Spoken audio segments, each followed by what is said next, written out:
How was it?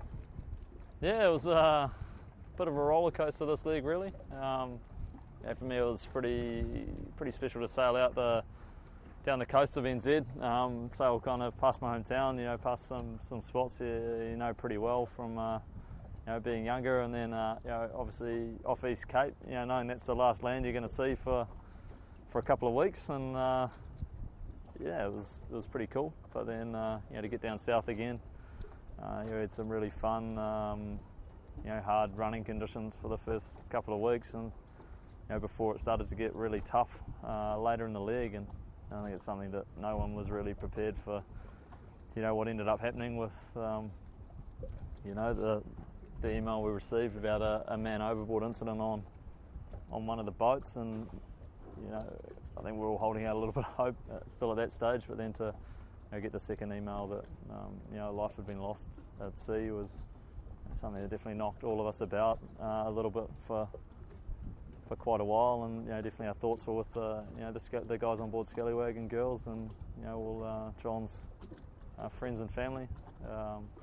It's something that's just a horrible accident, and a sad day for the sport and the race. So, but at that point we probably took it a little bit easier for a few days because we were all a little bit depressed. But then I think we managed to start focusing on the race again, just because you needed to focus on something. And it's pretty cool to now be in Itajaí with a leg win, with a lot better look on the scoreboard for the team, and a lot happier sponsors, and probably it feels like we've deserved a slightly better result for a few leagues now, and it hasn't really come our way. But it's great to finally get a good result in a very important league.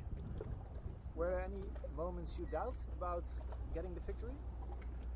Yeah, well, it's probably been documented pretty well, but we definitely had a fair few gear issues on board, just minor ones. We ripped probably the one that made us the most nervous was the fact that the J2 was ripped, and we needed that for a couple of days out of the Falkland Islands, and then we had to end up peeling to the J3 after the repair didn't hold, and then we were probably a little bit slower for the next couple of days while we were fixing it again, when we kind of had to put it up.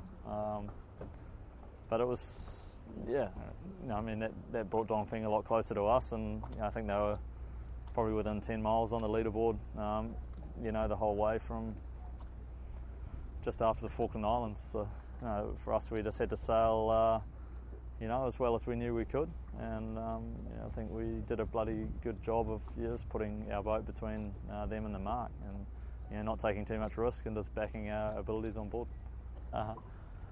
This victory, I think, puts us back in the race. It's something to this point. We probably all came in with a little higher expectations than what we've been doing, and I think we've all been pretty frustrated with the results, and I definitely feel like we've sailed better, especially in the last last 3 leagues, than what it's shown. We didn't sail very well in the first league, but apart from that point, it feels like we've tried to put together some pretty good leagues, and this hasn't really happened for us. But we're obviously really happy to actually get a good result, and I think it gives our team a lot of confidence moving forward. Well, I think the goal's the same as it was at the beginning, to try and win. I don't see any reason why the goal would change at all. We're under no illusions it's not going to be easy, but it's great to show we've got the stuff to hold off probably the fastest boat in the race, Dongfeng, with that kind of margin the whole way up from the Falklands. And I think we're just getting better and better as a group. We're a pretty young bunch, but it's I think Capey's really showed how valuable he is this league. He had a really good league tactically. Made the right call to do little splits and make little gains at times, and then the right call to kind of consolidate. And I think we had a really good understanding of when the grid file was reliable and when it was not. When to do things and when to not. And I think Bowie's just been there so many times. He's probably not the physically strongest anymore, but he definitely makes up for that in other ways.